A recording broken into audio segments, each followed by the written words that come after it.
la reincidencia en aguantar otro mensaje más la segunda semana. Hoy vamos a tocar un tema que tiene que ver también con la salvación y que tiene que ver con qué tan seguros estamos de la salvación. La semana pasada estuvimos viendo que hay un concepto de salvación que nosotros tenemos que acordar, que tenemos que estar de acuerdo en de qué estamos hablando con la salvación, y que tiene que ver con la trascendencia eterna del ser humano. Es decir, partimos de una idea básica de que el ser humano tiene eternidad, de que no se acaba en la tumba la vida, sino que es solo un paso a otro estado trascendente, y ese estado trascendente transcurre en uno de dos lugares: o en el lugar de bendición que Dios preparó, al cual se le llama comúnmente el cielo, o el lugar de perdición que Dios preparó para el diablo, y en el cual va a colocar a aquellos que no han querido estar con Él, que no han querido reconocerlo como Dios, y por lo tanto ese otro lugar de trascendencia eterna que nosotros conocemos como el lago de fuego o el infierno. Ahora, una vez que transcurrimos en el mensaje y llegamos al plan de la salvación, en el cual habíamos visto que partimos de un estado de culpa del ser humano por haberse separado de Dios, rebelado contra Dios, desobedecido a Dios, y que por lo tanto, según veíamos en Efesios capítulo 2, éramos objeto de la ira de Dios, una ira retributiva por una culpa cometida, un pecado cometido. Esa ira se revelaba en un castigo, en una condena, que era de lo que nos tenía que salvar, de los que debíamos ser salvos. Y ahí viene la necesidad de la salvación. El ser humano perdido en sus pecados, expuesto a la condenación eterna, encuentra en Cristo una obra de sustitución. Cristo ocupa el lugar del culpable, paga por el culpable, muere por el culpable.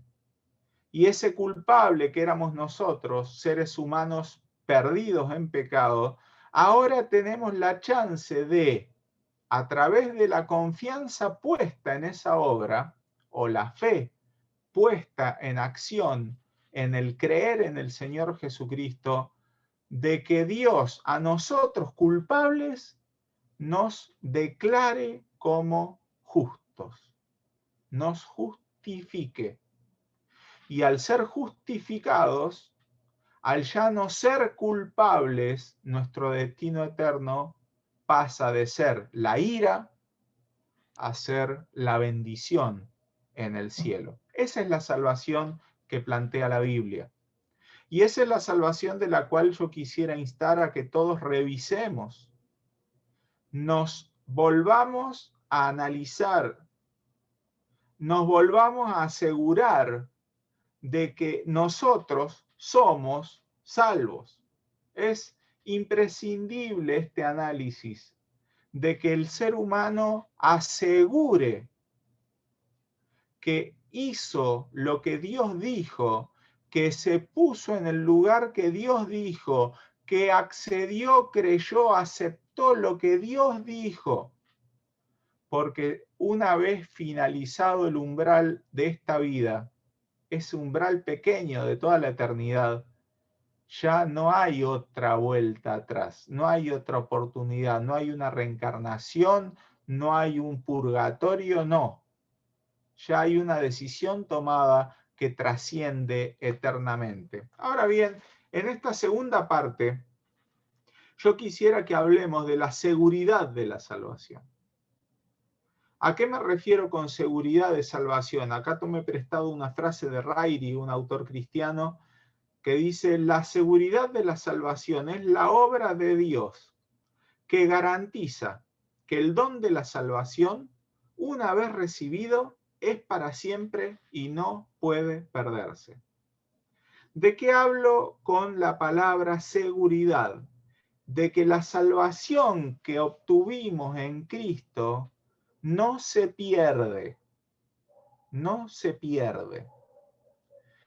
Hay otra frase de otro autor cristiano, Charles Stanley, que dice, quien hoy es salvo, siempre será salvo. Quien hoy no es salvo, nunca lo fue. Esta frase esboza un poco el mismo criterio. Si hoy soy salvo, lo seré por siempre. Si hoy no soy salvo, nunca lo fui. Aunque no quita que pueda llegar a salvar, a ser salvo en un momento futuro. Ahora, hay algunas ideas comunes. Vamos a partir, como dijimos la semana pasada, el concepto del cual estamos hablando. ¿Qué se dice normalmente? Bueno, hay una idea, y esto no es solo entre la gente no creyente. Muchos cristianos, incluso muchos evangélicos, postulan que uno es salvo mientras persevere. Y este perseverar se esboza, se manifiesta en dos criterios, en dos artículos en los cuales tengo que perseverar. El primero, mantenerse creyendo. Es común oír que una persona que deja de creer o deja de tener fe pierde la salvación. Y otro artículo en el cual se insiste en que hay que perseverar es en las obras, en las buenas obras. Y también es común oír de que hay algunos pecados que te hacen perder la salvación. Y si vos cometés determinadas acciones, perdés la salvación. Esto es habitual no solo entre las personas, sino también entre algunas iglesias, entre muchas iglesias, que dicen que la salvación es algo que yo tengo, pero que puedo perder. Ahora, antes de empezar, yo quiero distinguir aquí dos criterios, dos conceptos. Uno, ¿qué significa la seguridad de la salvación? Y dos, ¿qué significa la certeza de la salvación? Seguridad tiene que ver con algo objetivo. Recordemos que la salvación, estrictamente hablando, es la trascendencia eterna en el cielo. Esa es la salvación. Ahora, nosotros no estamos todavía en el cielo. Y ahí viene la segunda palabra, la certeza. ¿Qué es la certeza?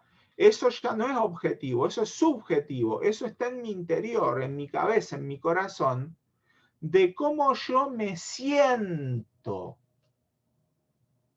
Y acá vamos a usar una metáfora con uno de los sentidos que tuvo la palabra salvación. Recuerdan que el miércoles pasado vimos que la salvación se puede expresar, una idea de salvación, como sanidad, como sanar de una enfermedad.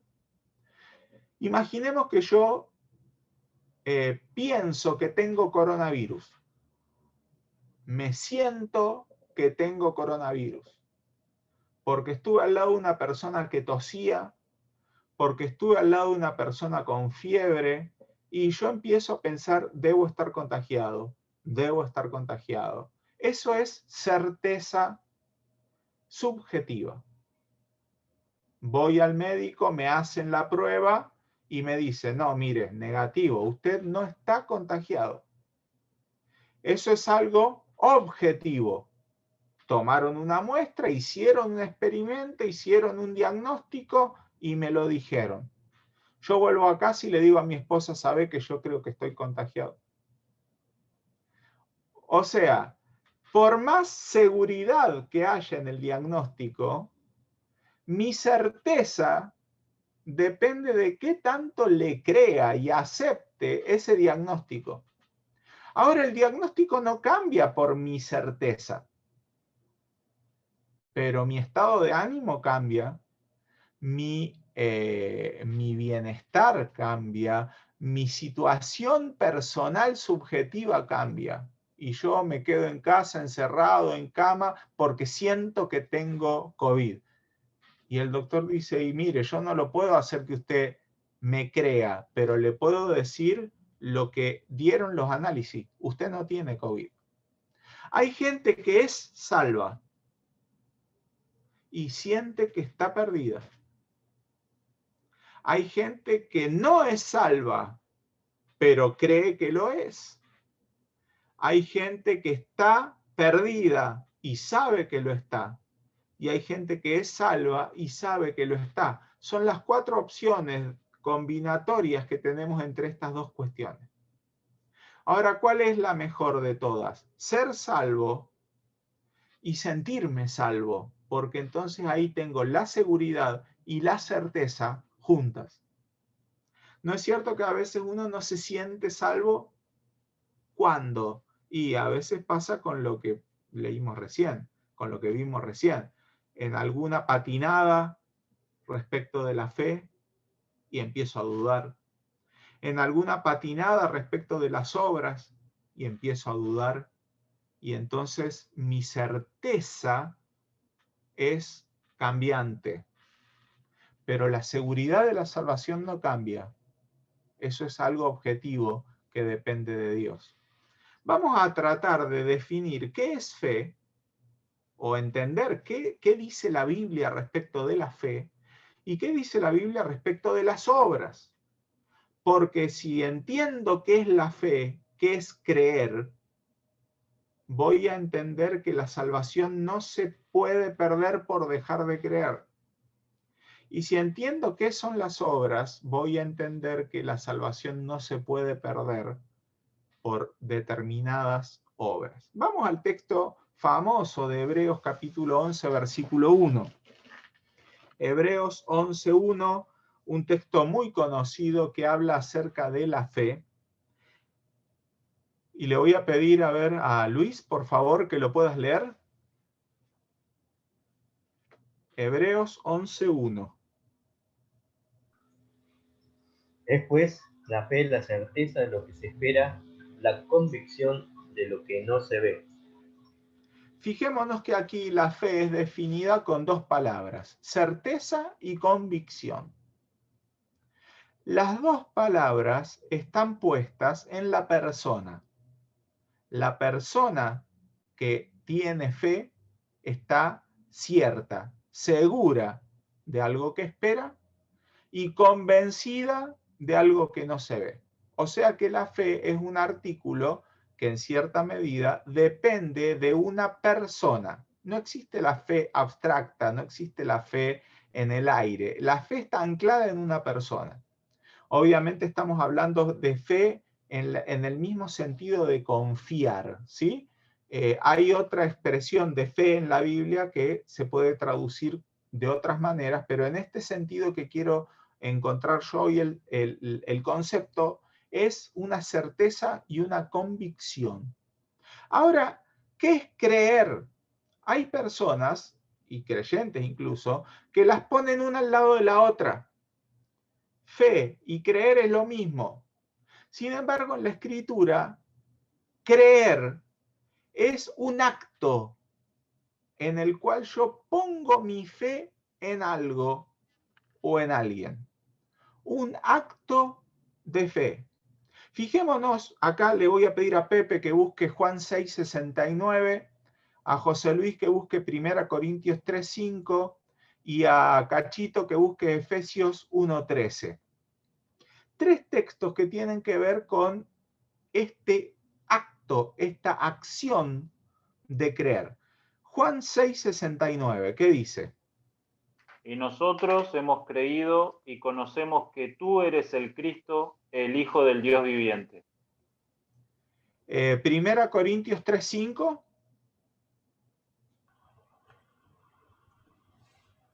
¿Qué pues es Pablo y qué es Apolos?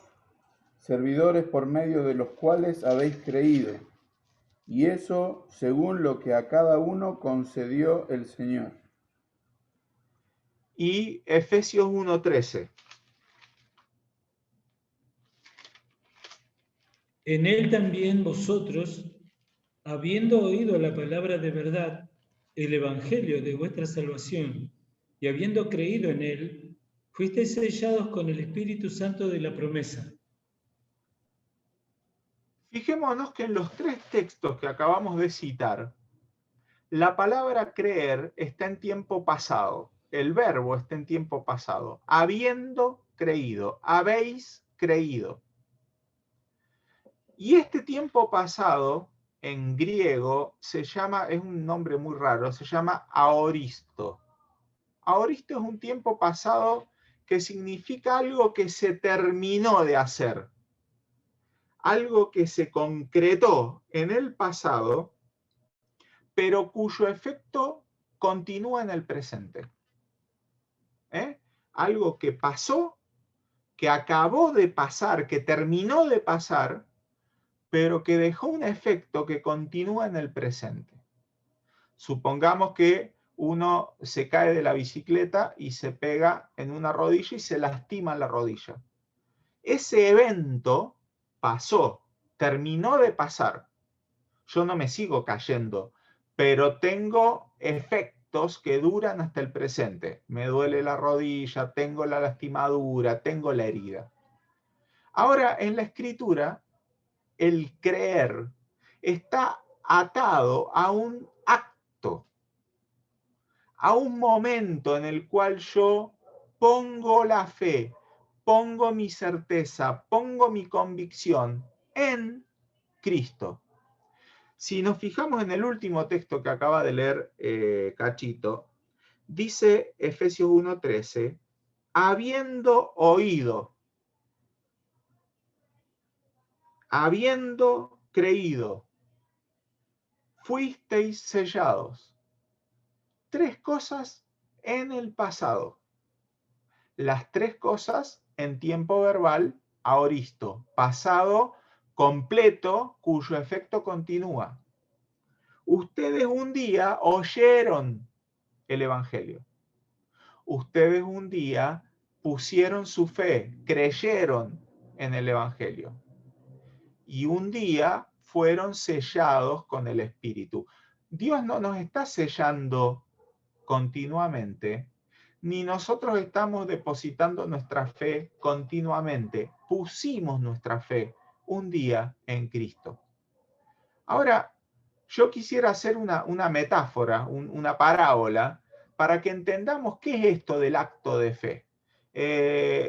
Vamos a ver, está ahí, Betiana, ¿está por ahí, Pepe? Sí, sí. ¿Sí? Ah, bueno, listo. Entonces, para que después no digan que ando hablando a espaldas de la gente, ¿sí? Ah, bueno, bueno. Vamos a suponer que tengo un edificio en llamas. ¿Sí? Tengo un edificio en llamas. Ya está absolutamente imposibilitado cualquiera de escapar por las escaleras, por los ascensores o por cualquier lado de ese edificio en llamas. Y vamos a suponer que Betiana está ahí arriba, en la azotea. De alguna manera pudo llegar a subir y está ahí, donde la ven. Como es muy chiquita, ahí le voy a amplificar la cara para que le vean la cara a Betiana. Está asustada, ¿sí? Porque ve el humo, ve el fuego, siente el calor y entonces pone esa carita de conejo estreñido. Ahí arriba no hay ninguna salvación. No hay ninguna salvación, no hay ningún destino de salvación, no hay opciones. Entonces, viene lo que todos esperamos, vienen los bomberos. Vienen los bomberos con ese trampolín que usan los bomberos y empiezan a gritar. Betiana no los ve, hay mucho humo. Tírese, tírese que acá la atajamos. ¿Cuánto pesa usted? Y ella no lo dice. Entonces le dicen los bomberos, bueno, igual tírese que la vamos a atajar acá. Pero ¿qué pasa? Ella no conoce a los bomberos, no reconoce esas voces, no ve por el humo, está asustada. Entonces aparece otro ejemplar, otro espécimen, el Pepe. Al Pepe sí lo conoce Betiana, y Pepe le grita, están los bomberos, tírate, están acá los bomberos. Entonces ella empieza a razonar, empieza a pensar, a Pepe sí lo conozco, supongo que no me va a dar una información errada, quiero creer que no me va a hacer saltar y que después abajo no haya nada. Su mente, su corazón empiezan a cambiar respecto del mensaje de que hay alguien ahí abajo. Y llega un punto en el que está convencida de que hay alguien ahí abajo. En ese momento que está convencida que hay alguien ahí abajo, ¿ella es salva? No, todavía no. Está en el humo, está en el fuego, puede morir. ¿Qué falta? Falta el acto de fe. El acto de fe. ¿Y cuál es el acto de fe? Pegar el salto. Ahí, obviamente, en pose de diva, como corresponde para Betiana, ¿no? No le encontré ninguna foto así, pero me busqué una. Salta. Ahora, ese salto de fe, ¿es de fe por qué? Porque es algo que no ve a los bomberos, no ve, no sabe a ciencia cierta, no tiene comprobación de que sea cierto que estén los bomberos, pero cree y pone su vida en manos de un concepto que cree, pone su vida en manos de un mensaje que escuchó, pone su vida en riesgo en favor de algo que le dijeron que es cierto. Acá arriba no era salva todavía. En el aire todavía no es salva. Hizo su acto de fe. Ahora vamos a suponer que va bajando por cada piso, por el aire, y en el piso quinto, cuarto, dice, ¡ay, no es verdad! Deje de creer. ¿Puede volver al estado inicial? ¿Puede volverse para atrás? No. Y entonces viene el final, digamos, en el cual ya está en el trampolín. Acá se completó todo el proceso de la salvación. De estar en la condenación, en riesgo de muerte eterna, escuchar un mensaje, creerlo, hacer propio ese acto de fe, arrojarse a los brazos de Dios y finalmente un día en el cielo ya estar a salvo en sus brazos. Entonces viene el final, ya están contentos con Pepe y la gratitud. Acá le dijo que estaban los bomberos y le iban a aguantar los 49 kilos que pesa. Somos amigos, por eso me tiré abajo. Esa es la fe bíblica. Una acción en la cual yo pongo mi vida en manos de otro. Y ese otro es Dios. Efesios 2, del 4 al 9, un pasaje que leímos la semana pasada, dice que Dios, que es rico en misericordia, por su gran amor con que nos amó, aun estando nosotros muertos en pecado, nos dio vida juntamente con Cristo. Fíjense otra vez el tiempo verbal pasado, nos dio vida. Y juntamente con Él nos resucitó, otro pasado. Y asimismo nos hizo sentar en los lugares celestiales con Cristo, otro pasado, para mostrar en los siglos venideros las abundantes riquezas de su gracia, en su bondad para con nosotros en Cristo Jesús. Porque por gracia sois salvos. Tiempo presente. O sea, la salvación es presente. Pero si todavía no llegué al cielo, pero es como si hubiera llegado en la convicción, en la certeza de lo que se espera y de lo que no se ve. Esto es un hebraísmo. Los hebreos tienen la costumbre de dar por sentado algo que todavía no pasó. Y hablan en tiempo pasado de algo que es futuro, pero están tan seguros que va a pasar que se da por hecho. Y dice el verso 8, sois salvos por medio de la fe. Acá es donde talla la fe. La fe es un canal por el cual transcurre algo. ¿Qué transcurre por medio de la fe? La aplicación de la salvación de Dios a nosotros. Sin fe, vimos la semana pasada, es imposible agradar a Dios. Sin fe no puedo ser salvo. ¿Por qué? ¿Porque la fe me salva? No. Dios me salva, pero Dios eligió salvarme por medio de la fe. Hay un acto del ser humano de entregarse a esta salvación de Dios. Dicen algunos, entonces la fe es una obra. No, justamente no. Justamente no. La fe es lo opuesto a la obra. La obra sería que Betiana se hubiera puesto a hacer una escalera para bajar. Se hubiera puesto a tratar de alguna manera de saltar ella sola del edificio. Eso hubiera sido obra. Pero la fe es descansar en un mensaje en el cual yo me arrojo a los brazos de alguien que no veo, pero creo. Y en esa fe, en ese acto de fe, está el transcurso, el por medio de la salvación. Entonces, yo, aunque puedo llegar a dejar de confiar en Dios, no puedo deshacer los actos de fe que tuve. Y la confianza en Dios es variable porque confianza es algo subjetivo. Una persona puede perder la confianza por múltiples factores. Por múltiples aspectos de la vida uno puede flaquear en la fe. Pero el acto de fe no se puede deshacer.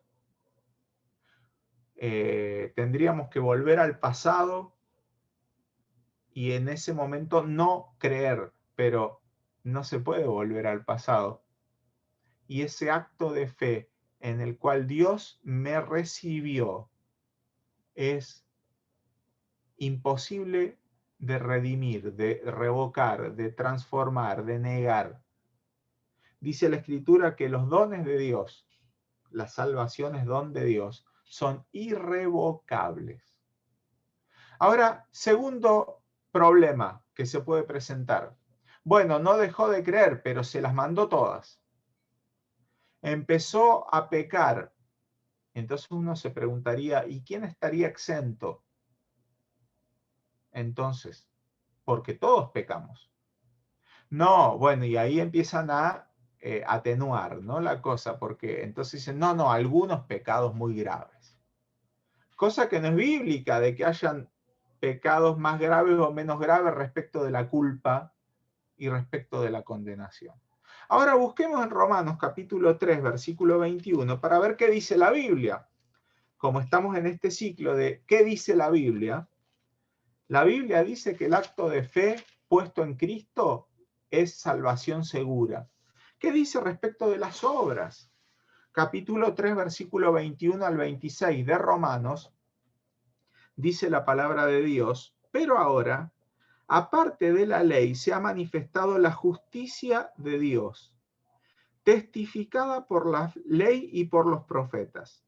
La justicia de Dios por medio de la fe en Jesucristo, para todos los que creen en Él, porque no hay diferencia por cuanto todos pecaron y están destituidos de la gloria de Dios, siendo justificados gratuitamente por su gracia mediante la redención que es en Cristo Jesús, a quien Dios puso como propiciación por medio de la fe en su sangre, para manifestar su justicia, a causa de haber pasado por alto en su paciencia los pecados pasados, con la mira de manifestar en este tiempo su justicia, a fin de que Él sea el justo y el que justifica al que es de la fe de Jesús.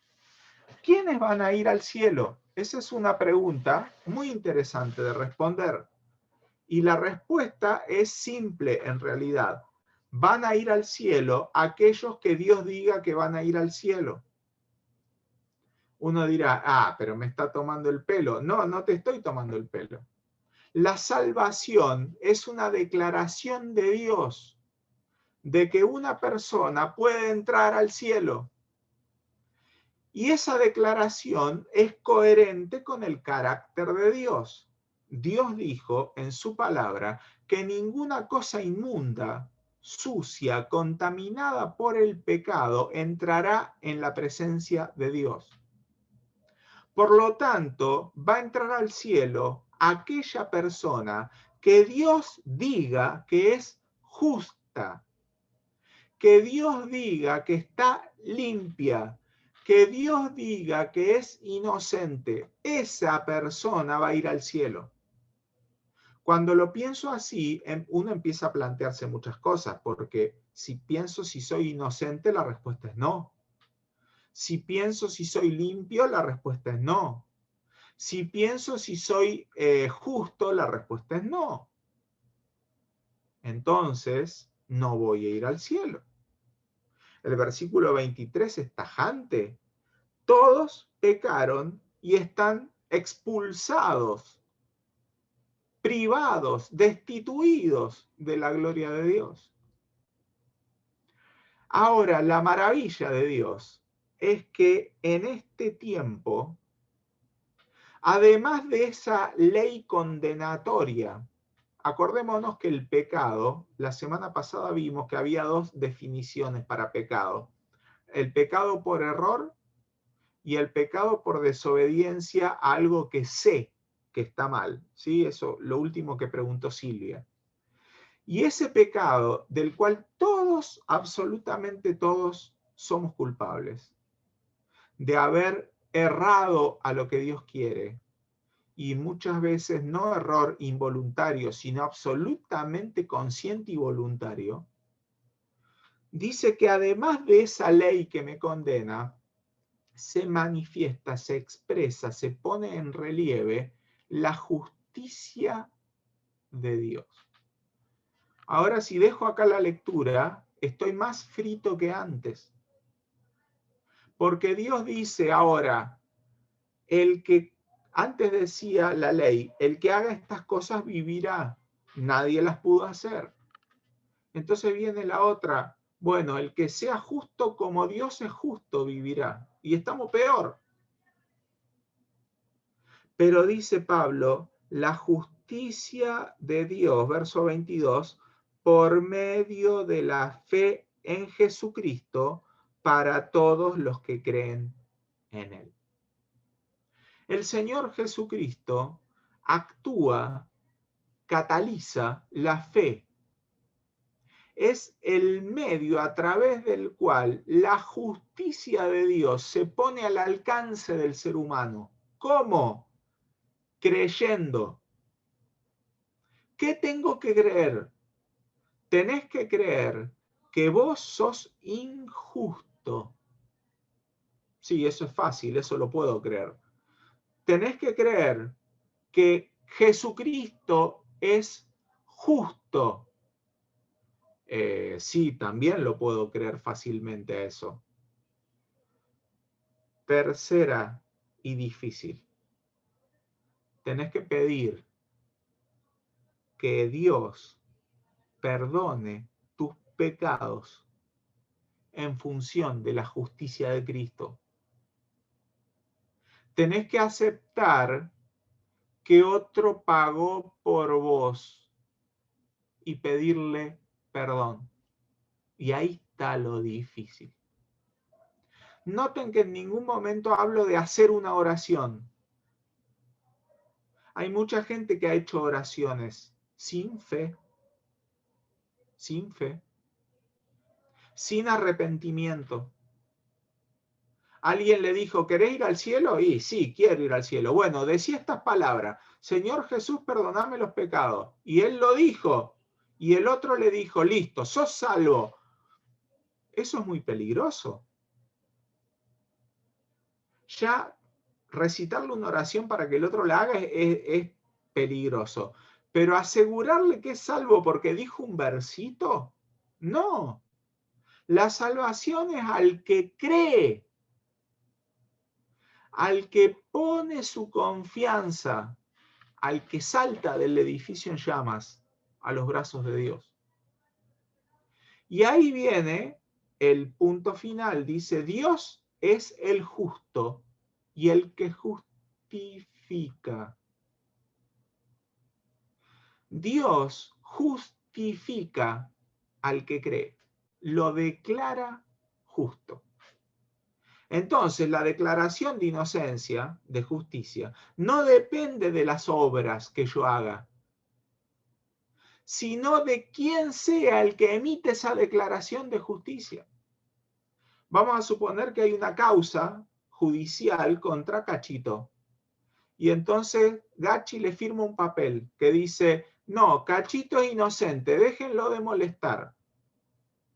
Y va con eso y la policía lo va a detener y le muestra el papel.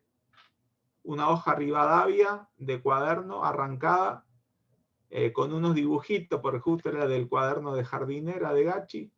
Y dice, el Cachito es inocente. Y la policía lo va a mirar al papel, lo va a mirar a Cachito, le va a preguntar, ¿usted tomó algo esta mañana? Esto no sirve para nada.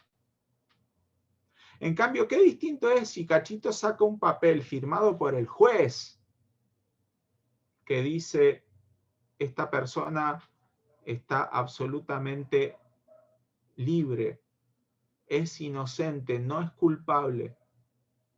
Entonces ahí la policía le dice, disculpe, no tenemos nada que hacer acá. ¿Quién firma el papel es el asunto? Por eso es tan importante el texto 26. Dios es el que justifica al que es de la fe de Jesús. Ahora, ¿las obras entonces no sirven para nada? No, sí sirven las obras, pero no tienen que ver con la salvación, con el acto de salvación. Las obras se esperan de un creyente, que haga obras de acuerdo a lo que Dios quiere. Las obras acreditan confesión. El Señor Jesús dijo en Mateo 7:20, por sus frutos los conoceréis. Y cuando una persona dice que cree y su vida no cambia, uno tiene todo el derecho bíblico de dudar de esas palabras. Porque el Señor cambia al que es de la fe de Jesús. Las obras se vinculan con la comunión con Cristo. Una persona que no obra como Dios pide, no se va a sentir seguro. No se va a sentir unido a Cristo. Va a dudar, va a temer. Y por último, las obras involucran recompensas y pérdidas. En 1 Corintios capítulo 3 se habla de construir encima de Cristo con distintos materiales, y esos materiales puestos a prueba por el fuego van a decir, bueno, esta persona obró como hijo de Dios y va a tener recompensa, o esta persona no obró como hijo de Dios y no la va a tener. ¿Hay base bíblica para decir que la salvación no se pierde? Por supuesto que sí.